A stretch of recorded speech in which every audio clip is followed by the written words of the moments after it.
Hi, I'm Joe. And I'm Dave. And we're the hosts of the Chasing Tomorrow podcast, where we bring you stories that delve into the science and spirit behind intriguing people doing extraordinary things.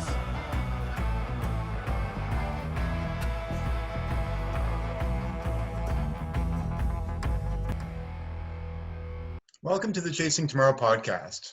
This week, it's episode 24. This week, I get to talk about growth and development within our sport. And a lot of people ask me about ultramarathoning and how many years it takes to develop an ultramarathon running base and competing at a strong level. And we get to talk to a guest today. Within 5 years, he's gone from starting out in the sport to winning or coming in the top three in one of America's most competitive ultramarathons, Tunnell Hill 100 mile. Don Reichelt joins us today, and in 2015, I believe it was, he ran the Leadville 100 in 28 hours and 58 minutes. Throughout the years, he ended up competing in the 2017 Spartathlon with the American national team. In 2018, he ended up competing in Badwater, where he got third place, which is no laughing matter.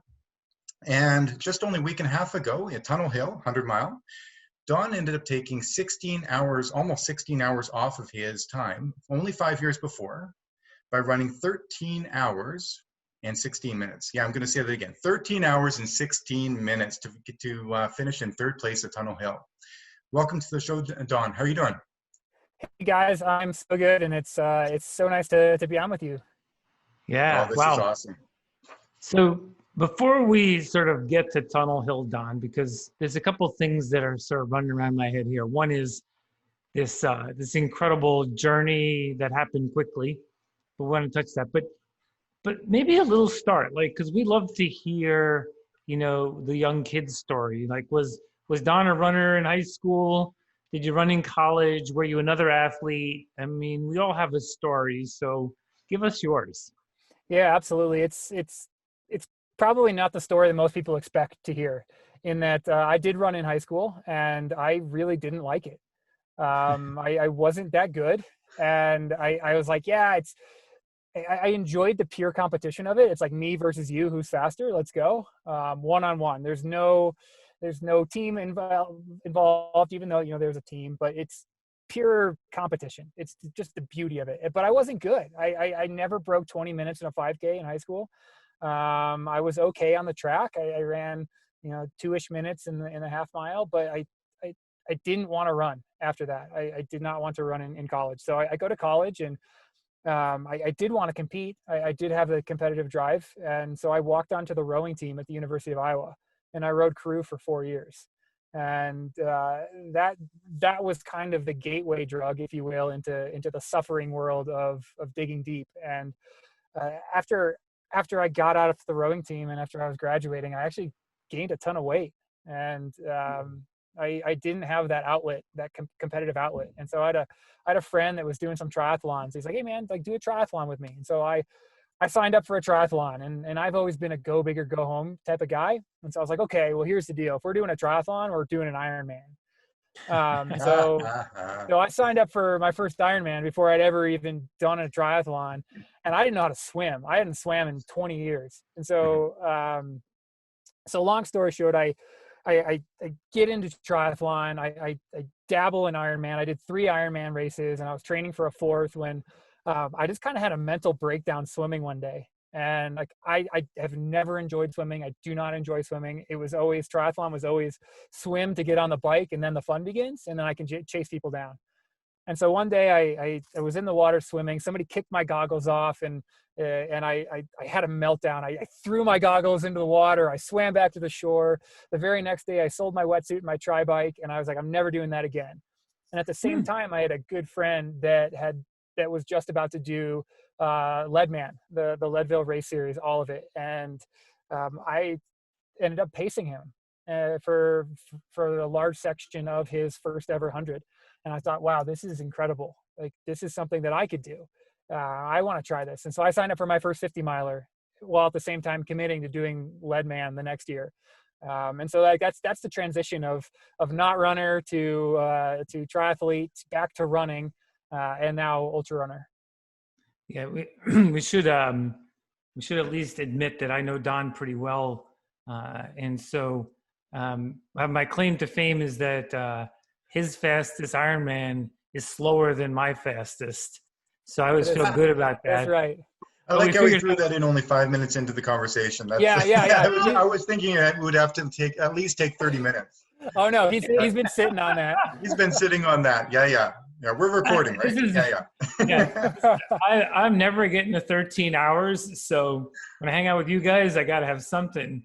That's about it. But I think it was only about 30 seconds. Yeah, it was close. We went down to the second column because when we had this conversation, it was okay.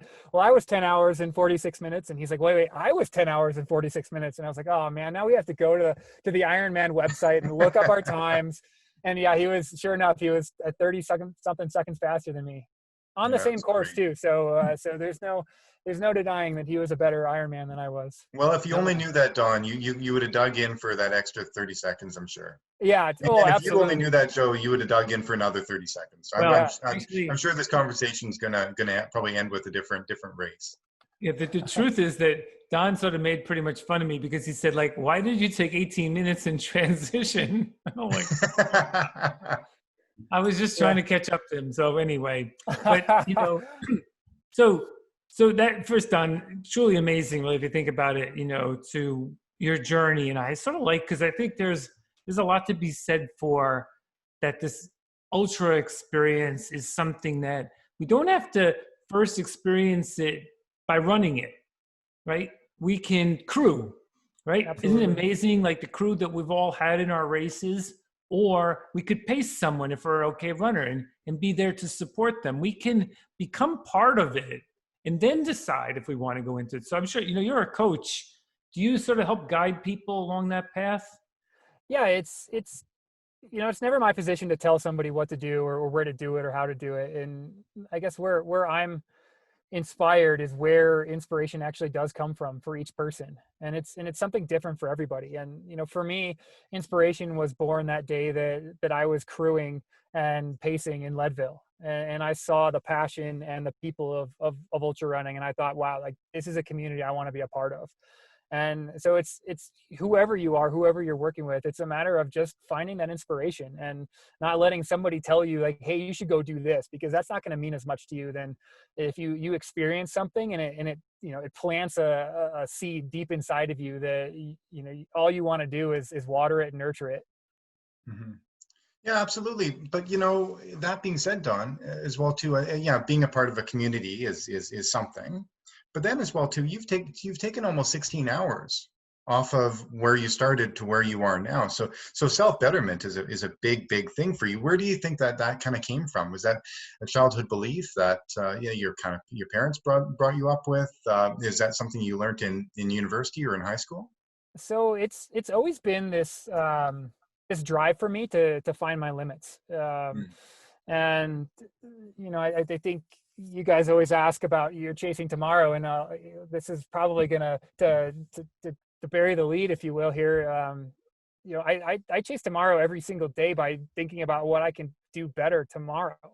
I ran 15 hour, 16 hour, 100. Okay, can I go faster? Can I push myself faster? Where do those limits lie? Where is it? Badwater. That's why Badwater was always the race. When I heard of ultra endurance racing, that I was like, that is stupid. Like, who does that? Like, who wants to go run 135 miles in 130-degree heat and then go up Mount Whitney? Like, that's insane. And then as I got a little faster and I experienced more ultra and I had some success, I thought, you know what? 100 miles hasn't broken me. Sportathlon didn't break me. Maybe Badwater is where that limit is. And so I got through Badwater, and then it's like, okay, well, now is it trying to go under 8-minute pace for 100 miles? Is that what breaks me? And so that's kind of what gets me up every day and keeps me training hard, is that thought of like, okay, nothing has broken me yet, either physically or mentally. I don't want to be on my deathbed when I'm hopefully 90, 100 years old and look back and say like, dang, like what if I just would have pushed a little bit harder? Like, what if I would have tried to just run another mile? I've always been really drawn to that idea of finding where my personal limits are. Yeah, and Joe, what you were saying a couple of weeks ago, we were interviewing Courtney DeWalter, and you said something about curiosity and Courage. and courage. What was Yeah. that line again? Because what Don Yeah. just said exudes that perfectly. I often say that the intersection of curiosity and courage is where magic happens. Yeah. And it seems like you're you're putting those two together all the time. You want to know, Yeah. and then you're willing to go through without fear, and put the effort in. And then, yeah, so the thing that's so interesting, because we've been doing this a while, and I think we ask everyone the same question, which is, okay, so there's going to be some suffering in there, and that's part of the journey. But still, even when you do that, like, why is it? Like, have you sort of figured out yourself why you want to know more about tomorrow, why you want to push yourself? What is it that you're trying to figure out? Yeah, absolutely. So going back to the Ironman conversation is kind of where this whole thought process started. And I remember clear as day as I was in Ironman, Wisconsin, you get into the water kind of in a mass start, and there's crowds all around. And I can remember this woman clear as day holding a sign. And that sign said, "The day will come when you can no longer do this. Today is not that day." And like that, to this day, it gives me goosebumps. It makes me teary eyed thinking about that sign, because I thought about that sign every single day since that race. And every single day that I wake up with the ability to push myself harder, and every day that I wake up with the ability to run a little longer, I'm going to be thankful for that. And I'm going to challenge it, because I know someday it's not going to be there. And I'm going to look back and not have any regrets about, how I live my life and how I ran every day. So I think we need to dig in a little bit on this, because I think that this is sort of a lot of the essence of what, Dave and I are always trying to find out with people. It's sort of the science and spirit of going from ordinary to extraordinary. There has to be this belief that this blessing that we have, whatever we want to call it, that we have the capability to perform whatever that word means for any of us, that we have an obligation to use it. Right? It's actually necessary for us to do that. And not everyone does, or maybe they do it to differing degrees, but maybe tell the listeners a little bit about how, when you do that, the kinds of benefits that it creates to you and to others, as you use your resources more and more. Yeah, I think at the end of the day, it's just a day well lived is a fulfilling day. So if I live every day and I know that I love the best that I could to my wife and my friends, that I pushed my body, that I focused on bettering myself, both physically and mentally.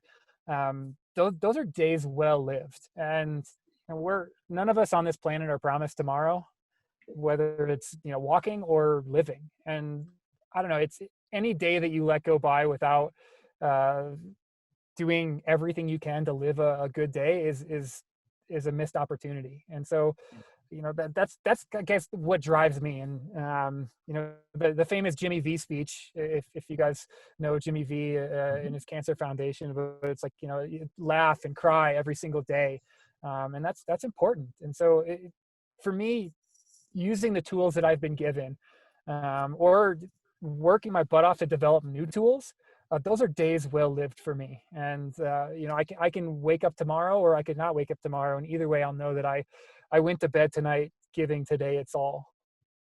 Well, that's what's really, really rad, isn't it, Joe? Is that, we end up getting, to put on a podcast like this, and we got, more and more and more viewers every week. Everybody that's listening, thank you very much for listening. But we have outliers like Don that come on, and we are able to provide these stories where people can grab onto these little things. It reminds me of like of the podcast of the app that I have on my phone. And I don't know if I've ever talked to you about this, Don. I think that we were talking about this at Big's backyard in the middle of the night when we were running loops in Laz's backyard. But it's an app called We Croak Like a Frog, and it sends you 5 text messages every day reminding you that you're going to die, about your own imminent mortality. I know that sounds terrible and horrible. But there's an old Buddhist saying that says that those who contemplate their own mortality more than 5 times a day tend to lead happier, more meaningful lives, because when you know you're going to die, you tend to live. So the next 2 hours of our lives, all three of us, we're never going to get this back again. That's not negotiable. And so do you live or do you exist? Do you take up space and eat the food and poop and wake up the next morning? Or do you go out and better yourself, whether it's education or exercise or whatever it is? And so, and I know a lot of those things that for me personally, Don, like they're fears and there's concern there. But, my question to you is okay, I love where you're coming from, but what ultimately scares you, Don? For me, it's just existing. It's not creating self-betterment. But what seems to scare you in your life? Yeah, so I'm terrified by the unknown, and that's probably why I control what I can every single day, because it's terrifying to know that there are things that I can't control that are totally unknown to me. And part of that is the future. Is who knows what's going to happen? Who could have predicted a massive pandemic in 2020 shutting the world down, right? Right. And so it's stuff like that is totally unknown and totally out of my control is terrifying as an ultra athlete. And I'm sure that you guys can both agree with this, is that we can control our training every day that we wake up. I know what I'm going to do. I know how I'm going to do it. And I know like how I'm going to fuel it. And like that gives me a sense of peace. But as soon as that chaos and as soon as things disrupt the patterns that I like to live throughout every day, it throws me off, and it's terrifying to me to have a totally unknown, totally uncontrolled future. I think it's a good question, Dave, for all of our audience to ask themselves, what are you afraid of? Sometimes we actually don't know the answer, and we got to work on it because it is informing, right? So when we understand that, so my answer is being idle. It's a little bit similar to Dave's. That scares the living daylights out of me, is like not to do anything, to not move, to just, and it's so, but from that, we can always have good come, right? It's, the search for suffering is different than the search for pain. And through suffering, as we know, suffering draws meaning from the process and the journey that drives to the outcome, right? The outcome comes from it and goes through it. And so suffering isn't bad. We sometimes run from it because we call it pain, but actually it's something more emotional than like I broke my arm, and that's pain, right? And that's something we all need to pay attention to. But the rest of it is something that this ultra community seems to get better. Any thoughts, Don, on other than the nature of the activity, the pull and the growth of this sport? Like, what's your thought about that? Yeah, well, I think there's been no better year than 2020 to give that as an example of to go back to what I said. I'm afraid of the unknown and things I can't control. It's like, well, the people this year in ultra running that have been wildly successful are those that took this crazy scenario and turned it into an advantage for themselves. And it's like, okay, we can't control this, but here's how we're going to benefit. And it's to kind of answer your question, to maybe go off on a little tangent. It's just taking the circumstances with which we have and doing what you can to thrive under those. So, personally, I can speak to myself. I wanted to be racing all summer. Obviously, we all did. Dave, you obviously wanted to be running across Canada this summer. And you know what? The circumstances changed. And there were a lot of ultra runners that got down on that and stopped training. And there's also been a lot of ultra runners that have doubled down and set some of the most incredible FKTs that you can imagine on some of the hardest routes in the world. So, for me, I used this summer to pay attention to some little things that I had never paid attention to or knew I was neglecting. So like nutrition is one of them. I worked with a nutritionist for the first time and really fine-tuned what I was doing because I finally felt like I had that time. Like, okay, I'm not racing anytime soon. There's nothing on the calendar. When better than now? I worked on my mobility more than I ever have before, and it all paid off. So I think I'm answering your question. I might not be at this point, but I think it's just taking a really bad scenario and pivoting it and finding how you can turn it into an advantage for yourself. Absolutely. So Don, let's get into Tunnell Hill. I mean, there's no races happening. And then Tunnell Hill popped up, and I thought, oh, okay, they're probably going to cancel it.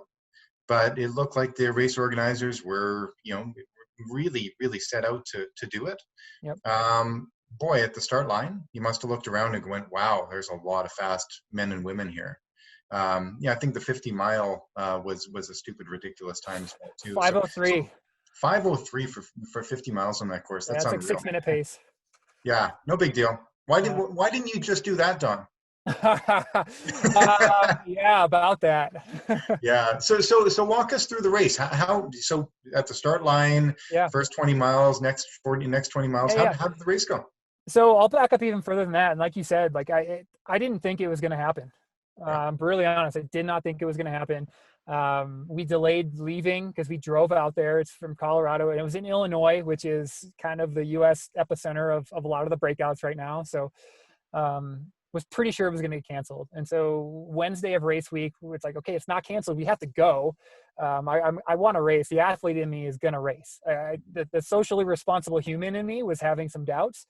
But I was like, I want to race. And so we did everything we could to be safe and, keep secluded and quarantined in the car and drive out and get out there. The whole drive out, we're like, it's going to get canceled as we're checking into it. We got a hotel room with a kitchenette, so we didn't have to leave the hotel at all before the race. And so we were like, it's going to cancel as soon as we check into the hotel, and it didn't. And so race morning rolls around. It's pouring rain and, just a little bit above freezing on the drive over there. It's like, oh gosh. And the forecast called for rain most of the day. So it's like, not going to be a great day, but I knew I was mentally tougher than most guys. Just because I've been through a lot, and I was ready for it. And wouldn't you know it, as soon as the race starts, and I should say it was, the waves were in 10. So I had already known going into this by talking to the race director that there were at least 7 guys in this race that were aiming for the 13-ish hour mark, including one that was wanting to go for the world record. So I knew it was going to be fast. So those 10, that 10 person start was going to be quick. And so like knowing that it was going to be quick, I was really mindful of not going out too fast, especially if there's somebody going in for a world record. That's not what I wanted. I wasn't going for that. If he get it, great, that's his race. I was going to run my race. And so the race starts, rain dried up. It was perfect conditions. I went out probably a little harder than I wanted to, and ran a really, really smooth first 25 miles. I think it was like 3:12, 3:13. I came through the 25-mile point. I knew I was a little hot then. I wanted to be more like 3:15 to 3:20 was kind of my target. And so I was a little quick. So I slowed up, and during that first 25 miles, the whole pack of us was together, and there was a lot of guys chit-chatting, and it was really nice. It kind of settled us all down. We all knew we were all working kind of for the same goal to be in that 13-ish hour range. And we went out and just had a really good time. We ran 25 miles together, kind of separated a little bit at the 25-mile point,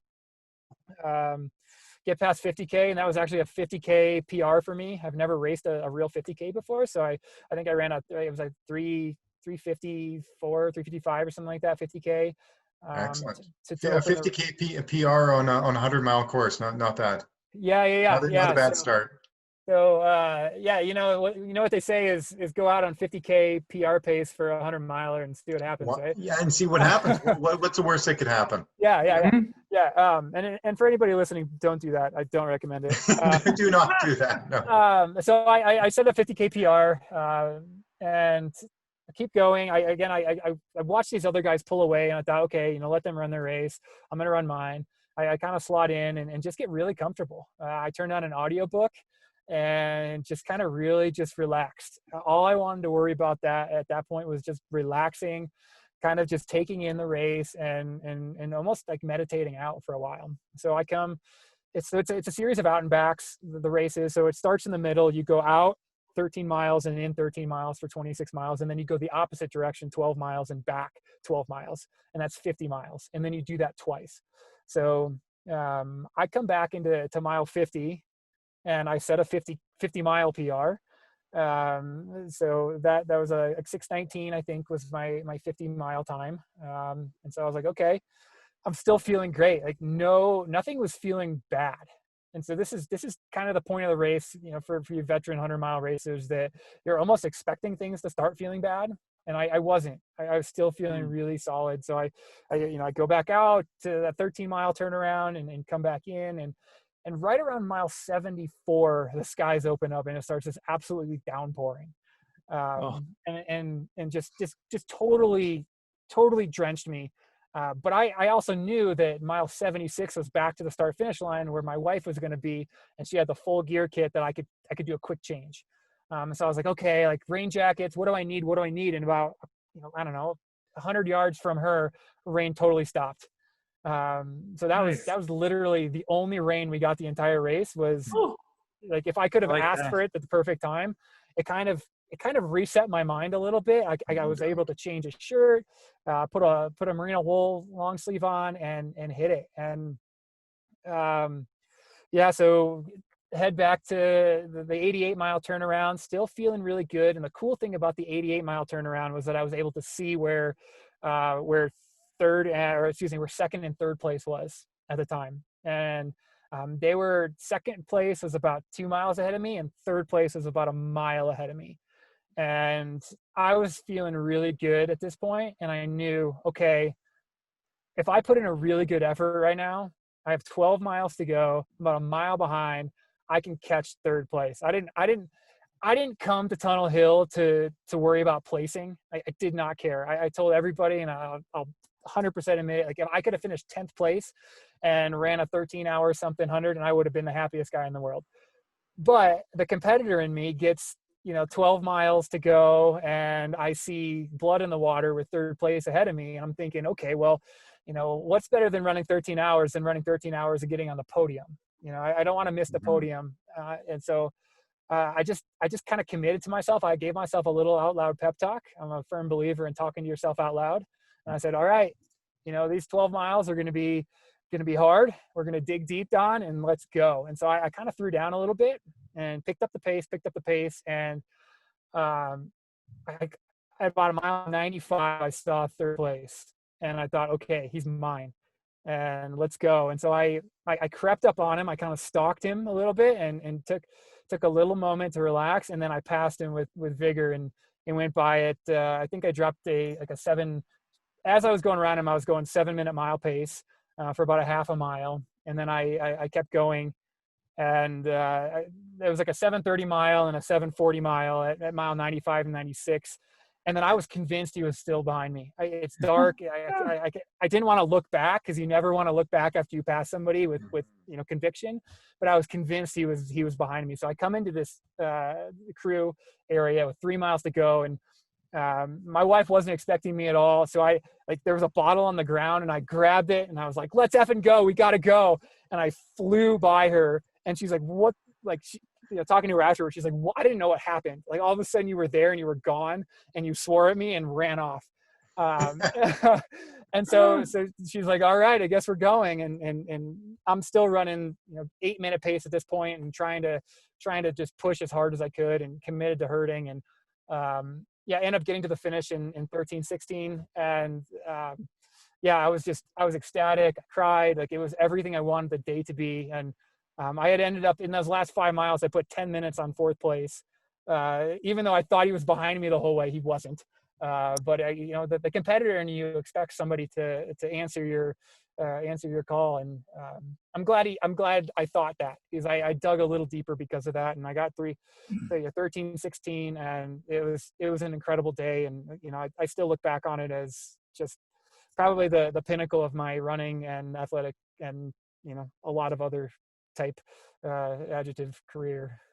Well, and those feelings and those thoughts immediately upon finish. I know that Joe's been there before. I've been there before. Don, you've been there before, but we're only a week and a half, 2 weeks out from Tunnell Hill. So let's go on about those feelings and thoughts at the finish line when you knew you finished in third place. This was an all-time best for you. What are some of the thoughts and voices that were in your head during those times that you almost this unlocking of this box of like, wow, I just achieved that? Yeah, what are some of your thoughts? that's a great question. And it's, so I set this goal for myself a really long time ago. Like I had this pie in the sky goal of like, I wonder if I can run 100 miles under 8-minute mile pace.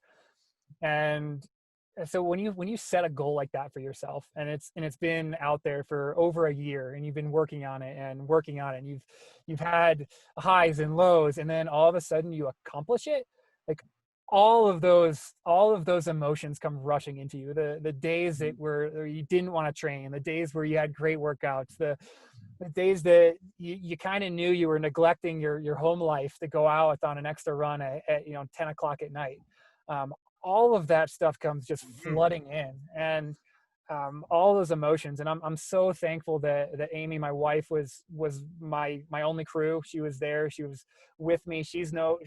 For a long time that this has been a huge goal for me to check that box of running 100 miles under 8-minute mile pace. And so for the first interaction for me at the finish line was to give her a hug, was just icing on the cake of that successful piece of I'm just blown away that happened. And I just, it took me a while after the race to really put it all together, to be really honest. Like I knew what happened, but there was still that, like, how did that happen? Why did that happen? Like, what, like, it's just, holy crap, it's been a year of this goal and now I did it.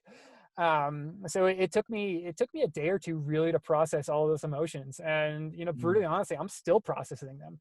Sure. Looking at the list of people in the world that have ever run 100 miles under 8-minute mile pace is, it's very short. And to be on that list is, it's hard to really fathom that a guy from Iowa that didn't start ultra running until he was 29 can be on that list. Is it's something that I don't take lightly. And I'm getting goosebumps right now just thinking about how hard the work was to get there, and how happy I am to have gotten there. Yeah, it doesn't have to be ultra running, right? We can apply ourselves at a similar level to whatever the goal is that we want to pick up on. And because I think people listening, I think sometimes they tend to say, well, that's you're able to do that, I'm not able to do that. And yeah, while it was a big improvement, you were a runner, I'm not a runner. And so, part of what we want everyone to believe is whatever it is that you choose to do, you want to do it at the level that Don did it at, with the commitment, with the passion, 100%. With the perseverance, even with fear in there, right? You've admitted that you're sort of afraid of the unknown, of what it was going to be like to do something like that, even though intellectually and your coach told you can go do it. It's still that you got to sort of step into it. And I know that you're a coach. Yep. What advice do you have for people with whatever goal that they want to take on, so that they can, get there at some level, whatever that level is? Because really it isn't whether it's 13, 16 or not, because some people wouldn't even know if that's fast or slow, right? But it is to what you had set out to do. And that's, I think, important. It could be 20 hours. It could be 29 hours, like whatever it is. Yep, absolutely. There's no secret. There's the recipe is actually pretty easy on paper, is to set a goal for yourself, and don't set an easy goal, set a hard goal, and then just work your butt off. And then, the third element that I think a lot of people are missing is belief. So at no point in my training cycle or in that race did I ever lose belief that I could hit that goal. So, it sounds so easy on paper, is set a goal for yourself, work hard, and believe in yourself the entire time. And it's absolutely amazing what you can accomplish. No, and I agree, Don. I see that all the time with people that, they'll set the big goal, they'll do all the work, but then self-doubt seems to creep in, and it's game over. You self-doubt in the middle of a race, and it's game over. Yep. But you have so many opportunities in training and in life every day. It's hard to roll out of bed some mornings. But yeah, one's belief in oneself. Yeah, that's huge, isn't it? So how do you maintain that day to day?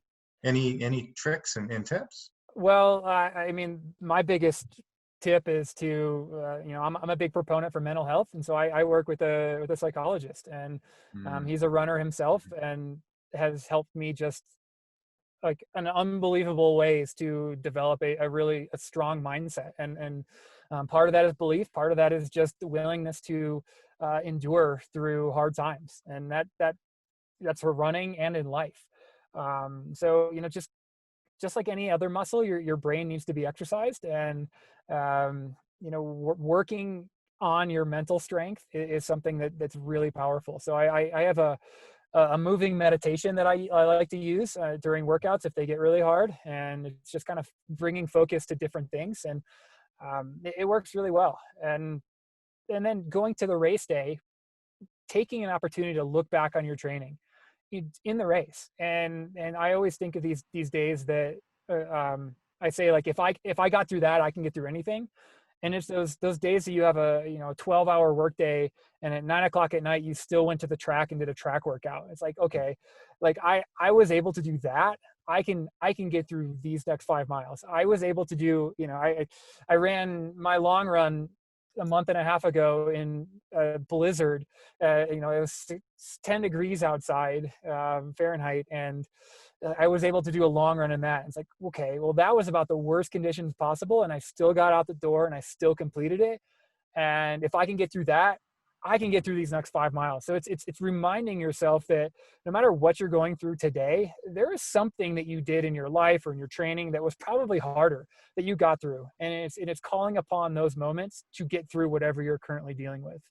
Well, yeah, I think what we're also noticing is that, in life, I know of so many people that are, I don't know of too many people who aren't struggling right now, right, in regards to either relationship or work, and career, or personal, issues, or even just depression with being secluded and not being able to get together with your friends and have a beer and things. So yeah, at a time like this, I see that your message, Don, is more valuable than any other time. I mean, is there any other tips and little tricks that you'd like to kind of give the audience? Because I think that a lot of people look at ultramarathons and endurance sport athletes and go, oh my goodness, I could never do that. But yet it's, in my opinion, it's about all these little behaviors and thoughts, and you put them into practice, and the impossible becomes very possible. 100%. And it's important to say that everybody has their next level. It's like, for me, it was 13 hours. For any, as Joe mentioned, maybe for you, it's just running a 5K. Maybe it's, I don't know, turning in a term paper on time for the first time ever. Like, everybody has something that they can wake up and say, I want to do this just a little bit better. And it's paying attention to those little steps. It's really easy to set big, audacious goals for yourself. What's hard is breaking those big, audacious goals down into steps and saying, okay, if I want to get to 13 hours, this is what I need to do. That's where the real work is involved. And then that works for running, that works for business, that like relationships, everything is hard.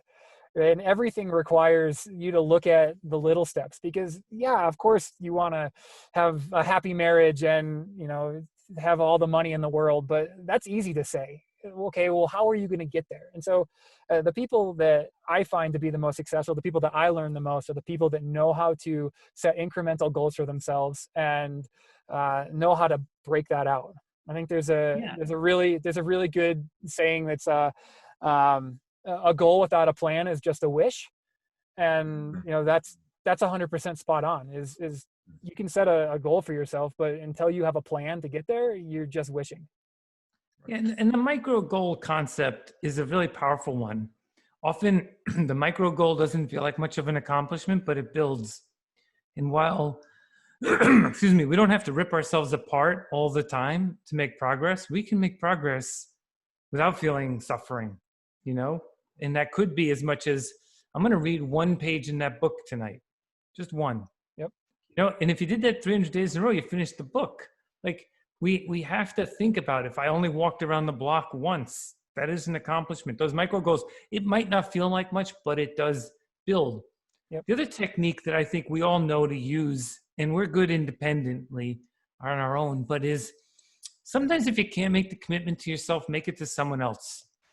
Hey, Don, I'm going to meet you tomorrow morning and we're going to go to the coffee house and read our books together, or we're going to run together. And so you typically don't want to let other people down, even though sometimes you might let yourself down with some other excuse that you'd come up with. So I think that that's another way. And it also breaks it up too. It's like, it doesn't become as monotonous. So hey, let's go on Saturday and do something with, Johnny or Billy or whomever it might be. And so we do know that there are lots of techniques. And what we know is that there are people who have sort of figured this out. So to our listeners, you can leverage people like Don and Dave and learn from them because we've been through it. And so the lessons aren't, even though we're all a bit slow, aren't that hard to learn once you know what they are, right? Mm-hmm. Well, so Don, like one of the things that we're always sort of curious about, and before we get to the Chasing Tomorrow question, because we want to leave that for the last one, is a little bit of when you hit something so big as this, like you go, oh my God, like Badwater was amazing. That was like slightly unexpected. You didn't know how you were going to do, and you did amazingly well. You just sort of crushed the field for a first timer. But this one, you put yourself under some pressure. You really knew what you had worked hard to do, and then you accomplished it. So, is there a letdown? Like, okay, do I take myself a break? Like, what is it that, like, how do you get beyond it now? Because that's a pretty darn good time. You said it, like globally. Like, now what? Yeah, that's a really powerful question, and I'm gonna have to say I really don't know the answer to it. I have goals that I know I'm working towards, and I mentioned earlier, or Dave, you mentioned in the intro that Leadville was my first ever 100, and I struggled at the back of the pack. So I want to go back to Leadville because there's a lot of time left on that course for me. That's a course that I know I can do, and now that I live just down the road from Leadville, it's kind of my home course now. So that's on my mind. There's some other big races. The idea of maybe taking my speed to the track, seeing what I can do over 24 hours. That's been on my mind. So I'm still, we're only 10 days out from the race, a week and a half, whatever it is. And so all these thoughts are running through. Mm-hmm. So I don't believe in setting goals until, you've at least, attempted the current goal. So I didn't even, until Tunnell Hill ended, I haven't even started thinking really about what's next. That's good. That's healthy. Yeah. It is. Absolutely. I've been intently curious though to ask you guys this question about the sport, sort of a little bit inside pool here. So we hear that Kilian Jornet is going to go and try for the 24-hour record, right? So Kilian, for those of the listeners, he's arguably the best mountain runner in the world. Yep. I mean, he's literally a mountain goat, the guy. He breaks records. He runs as if he's a gazelle, uphill, downhill. It's just like incredible. And now he's going to go to the track and try to break this just like truly incredible record. What's it, 1997? Yeah, it's probably one of the most unbreakable records in ultra running. Exactly. And I think a lot of mountain runners will go, it's on a track, and these mountain runners are so incredible. Anybody who doesn't understand who Jonas Kuros is and all of the records that he ended up setting, Spartathlon and so forth, the guy is a god. Yeah. And so, so sorry, Joe, I interrupted. Yeah, no. So, that's really sort of curious. What do you guys think? Solomon's doing a great job of sort of building up some expectation and anticipation. If you guys had to put a number out there, how many miles do you think he'll do? So I'll wait for Dave to go last because he's probably the experienced track runner of this group. But Kilian is the greatest mountain runner in the world. He's proven that he can compete over 24 hours. He set the 24-hour uphill ski record last year. He's done a handful of races over 24 hours. So I don't think the 24-hour things is going to bother him. He has done some training on the track this year, including a 29:59 10K on the roads. So he's working on his leg turnover. He's getting fast. That being said, I mean, there are guys that have dedicated their lives to running track 24-hour races and haven't come anywhere close to 100 to 188 miles. So that is all to say, I would predict him to be somewhere in the 165 to 170 range, is my guess. And coming up, 20 miles short probably is going to be most likely. Yeah, and what I've heard as well too is that he is going to be going out at the splits. That Jonas Kuros ended up putting out when he ended up running his 303 kilometers. Sorry, I'm up in Canada. I'm going to use kilometers instead of miles. Somebody has to. and 303 just sounds so much, and because it is. Oh yeah. And so his Don, you just ran 100 miles and you ran it fast. I think his 100-mile split during that 24-hour when he broke the world record, I believe was 12 hours and 10 minutes. Yeah, it is Just to something put that into perspective, right? So Yeah. there's no question that Kilian can't. He can easily run a 12-hour 100-mile. But Yanis Kouros as well too has the world record, 48 hours, 72 hours, 6-day. He did the 6-day on route to doing the 10-day. Yep. And just passed that by. So he never really ever did a 6-day unto its own. And it's, what is it, 644 miles. Yeah, it's And something the world's best right now is like Joe Fijas, who's at like 606. Yep. So there's nobody right now that's touching any of his records. And so his 24-hour mark, going out at that 100-mile pace, and then just holding and hanging on. Yeah. In my opinion, the world's best 24-hour runners right now are all 270, 277, 278 at the top. Yep. So still 25 kilometers away from Yanis Kouros' world record. So I just think that there needs to be some reverence. And I think that a lot of trail runners go, oh my God, well, Kilian, he's the best. Yep. He's the best right now. Yeah. I mean, I think if there's a World 24-Hour Championships, I think that Kilian Jornet would end up winning. He would end up winning, but I don't think that he's anywhere close to Yanis Kouros. Or you know what? Give him a few years of training and doing things until you really go out and try that 303. Joe, you might have been trying to say this, but I would, if Jim Walmsley and Kilian were meeting on a track, I would put my money on Jim Walmsley head to head going on for a 24-hour track race, just because of the specialized road training that Jim has done. Yeah. That is saying that both of them are most likely already world class with little to no 24-hour training. But yeah, to go, I'm not gonna say this lightly, but it's almost disrespectful to have never done a track 24-hour race and then tell everybody you're going to set the world record. I kind of feel the same way. Yeah. Well, here's the cool thing, right? If we're on talk radio, we're talking baseball or football, or there's all this kind of talk about other sports. It's pretty cool that we've gotten the ultra running to this level where we can do a little bit of this smack kind of talk, which is fun because, look, I think Kilian's amazing. We all know that. We would never be able to do what he does. And he should really give this a shot. There's nothing but greatness that comes from that. And it's fun to talk about because it is at the outer limits of what we as humans have seen. Roger Bannister in the 4-minute mile, and we go through all of the lists of people who through time have sort of broken through in the 2-hour marathon that Kipchoge did, and so I think it's sort of fun that we got this going on. And I think that, you guys are at that world-class level. And so you understand how hard it is. And then for the rest of us, it's fun to watch, and it'd be great just to all of us support him and how far he goes. And it'll just be yet another throwdown that, what ultra running has been such an obscure sort of.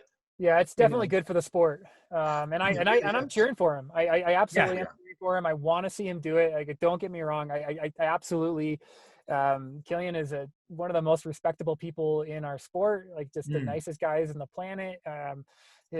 He doesn't have to justify anything. So I am cheering for him. I want to see him do it. But I think he comes up short. I think so too. And I think that there's something to be said about being event specific. You even see Zach Bitter. He's tried 24-hour, I think, twice now, and it didn't work out for him.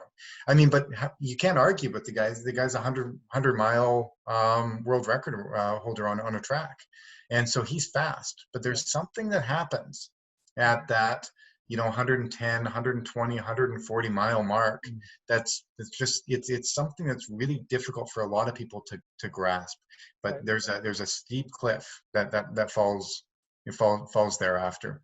So I think that I know what I was reading was that Kilian is going to latch on to the hour by hour pace chart that YK ended up holding when he ended up breaking the 300 mark, the 303. and he's going to hold it, and which I think is really fun to see that as well too, because he's going to be coming in through it like a 12, 1,500 mile, but every hour he's going to hit it. And there's no question he's not going to hit it at 6 hours and 7 hours and 8 hours. But what hour will he start getting to realize that, oh my God, this is truly difficult and unreal, and the wheels fall off? And so I think that he's either going to break the record, which I don't think he's going to do, or he's going to fall back quite a ways. And he'll, if quite a ways still, my guess is he's going to come through at 270 kilometers. Yeah, if he can make it through 18 hours on pace, I'll be blown away and super impressed. I think 18 hours, for the little bit of track research that I've done, 18 hours seems to be the line of delineation for, the pretenders and the guys that are going to be really going for it. Those last 6 hours are what makes the race. So it'll be interesting to check in at 18 hours. So my offer to two of you guys, whenever you go for your 24-hour races, I'm there to crew. You got me. I'll be doing anything you need to get as fast and far as you can go. So that'll be my contribution, even if I try the 24-hour myself one day. So, so Don, first, thanks for being on the show. You're part of the family, and we love to see, the family do so well, and couldn't be more disappointed that I wasn't there with you during the race, but we were respecting the COVID-19 circumstance. And I know you were very careful, but we thought that it'd be better to limit the number of people. But as we go forward, same with Dave here, we're ready to help him get across Canada. So this is what this community is going to be about. And so, just help us. I know you started with your Chasing Tomorrow, but maybe for the listeners, just one more time, you're part of the spirit of the idea here. So tell us your Chasing Tomorrow. Yeah, so I'll start with a little story of kind of where this podcast came from, and that's where Dave and I running Big's backyard together, and chatting in the middle of the night because we had a mutual friend in Canada, and so I'm a people connector, and I love to meet people, and when I meet good people, I want to introduce them. So Dave, I introduced you to Joe and thought, hey, we can help you with this trip across Canada. And it's just really cool to see the evolution of that friendship and the relationship there. And here we are with this podcast. So first of all, kudos to you guys. And it's just cool to see where midnight conversations in ultra running can lead. So I wanted to get that in before. Yeah, perfect. Thank you. And then Chasing Tomorrow. Yeah, absolutely. I chase what's, where my goalpost is for my own better and pushing myself a little further. And that's not just running. That's in my relationship with my wife. That's in education. Joe, you may or may not know. Dave, you probably don't know. I'm going back to get my doctorate starting in January in global health, because I've been inspired by the lack of response of our country on the pandemic, and I want to work on policy. And so I'm going to get my doctorate in global health and work on policy work. And so so cool. I'm not somebody that wants to sit down and see a problem and not try to figure out how to solve it. And that's big, audacious, and scary. And so my theme has always been go big, audacious, and scary, and just work hard. So going back to get my doctorate, trying new races, and going outside of my comfort zone, just so that I know when I'm lying on my deathbed to know that, what, I did everything I could in my life, and I don't have anything to look back and say like, oh, I wonder what I could have done if I would have done this. So that's my Chasing Tomorrow, is just every day knowing that I'm putting myself in a position to maximize on what I've been given. Beautiful. I absolutely love that. Yeah. Well, we will keep track, Don.